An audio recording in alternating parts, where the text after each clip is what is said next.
Distinguished lawmakers, on the eve of International Women's Day, I extend my sincere congratulations to you. This day is a time to renew our commitment to the ideals of freedom and equality. This year, International Women's Day belongs to the courageous women and young people of Iran. In the month of January, they rose in a major nationwide uprising. Thousands lost their lives and they paid a heavy price for freedom. Now, with the death of Khamenei, one of these centuries' most brutal criminals, the mullahs, religious dictatorship, is nearing its end. Honorable lawmakers, 3 decades ago, the Iranian resistance exposed the nuclear and missile programs of the mullahs regime. It did not allow a fundamentalist and terrorist regime to surprise the world with an atomic bomb. Today, we can also see that 30 years of Western appeasement toward this regime was a serious mistake. Now, the force that will decide the future is the people of Iran, the Liberation Army, and the organized uprising.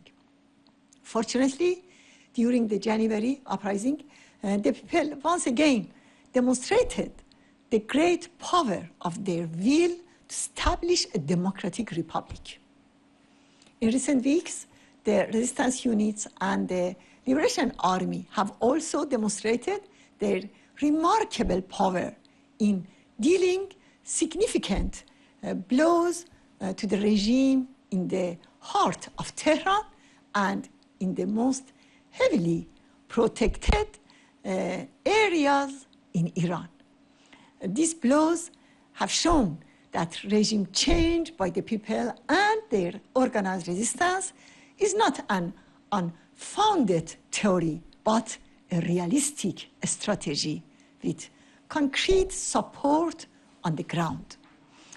Likewise, 4 days ago, the National Council of Resistance of Iran announced the formation of a provisional government to transfer sovereignty to the people and establish a democratic republic based on the 10-point plan of the Iranian resistance. This measure guarantees a peaceful transition of power and the establishment of democracy and popular sovereignty after the overthrow of the mullahs regime. Allow me to emphasize a few points in light of the special circumstances today. The death of Khamenei and the efforts to designate a new supreme leader will not succeed. Such attempts cannot stand against the determination of the Iranian people to overthrow the regime. The Revolutionary Guard Corps and all institutions involved in executions, torture, espionage, and internet control must be dissolved. The remnants of religious dictatorship and monarchic fascism seeks to hijack the democratic revolution and the result of 47 years of suffering and sacrifice by the people of Iran and their brave sons and daughters. The National Council of Resistance of Iran has presented a plan for a national solidarity front based on democratic and patriotic principles. The Solidarity Front plan of the National Council of Resistance of Iran rejects both dictatorships of the Shah and the mullahs. It includes all political forces who seek a democratic republic with separation of religion and state. The defense of the violated rights of the Iranian people and of oppressed ethnic nationalities, including our Baluch, Kurdish, Arab, and Turkmen compatriots lies at the heart of this solidarity. The religious dictatorship is dying. No one can replace it with another form of dictatorship. The people of Iran have sacrificed more than 100,000 of their finest sons and daughters. They did not give their lives to move from religious tyranny back to monarchical rule. The noise made by a neo-fascist current that dreams of returning Iran to the Shah's dictatorship will not succeed. The struggle of the Iranian people will succeed under the guiding principle, neither Shah nor the mullahs. I declare to the international community that only the people of Iran have the legitimacy to determine the political future of their country. We have always said that the destiny of Iran is written by its people with the sacrifice of their brave sons and daughters. There is no need for foreign intervention. We have always stated clearly that we do not seek money and we do not seek foreign forces on Iranian soil.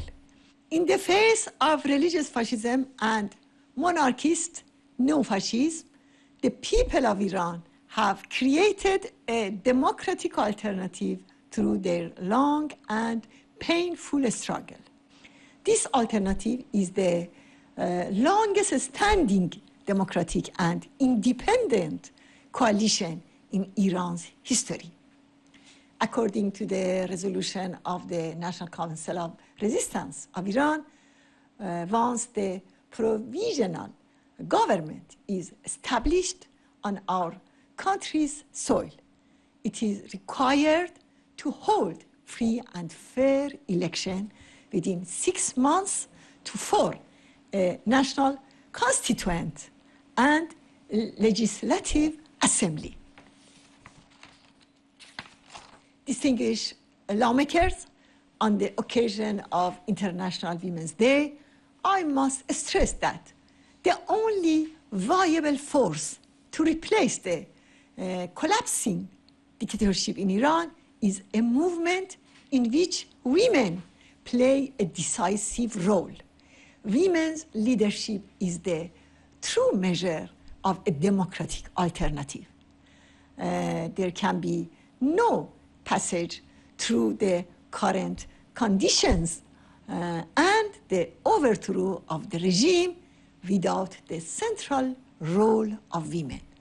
The 1,000 heroic women in Ashatri are pioneers in the struggle to overthrow the mullah's misogynist regime and an inspiration for women and youth in Iran in their struggle for regime change. And on the day after this dictatorship falls, women's leadership will guarantee democracy, gender equality, and the resolution of the critical issues in society.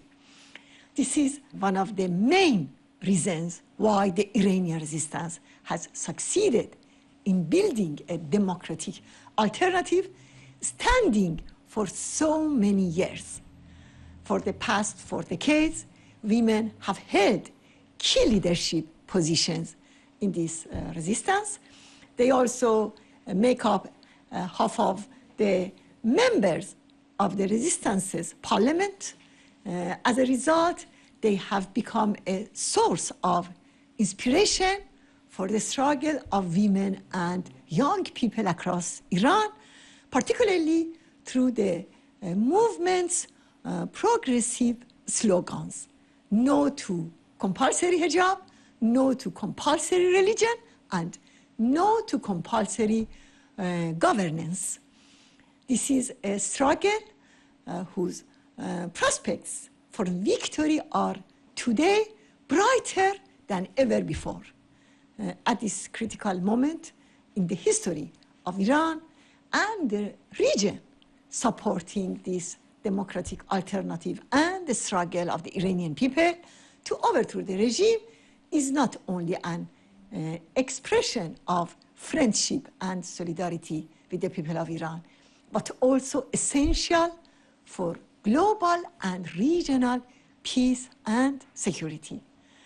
Recognizing the struggle of their brave sons and daughters against the Revolutionary Guard Corps is crucial to combating terrorism. It is also essential that all the embassies of the regime, which are the center for espionage, must be closed. And most important of all, the IRGC must be designated as a terrorist organization. I hope that the honorable representatives will take the necessary initiative to this end. Thank you all.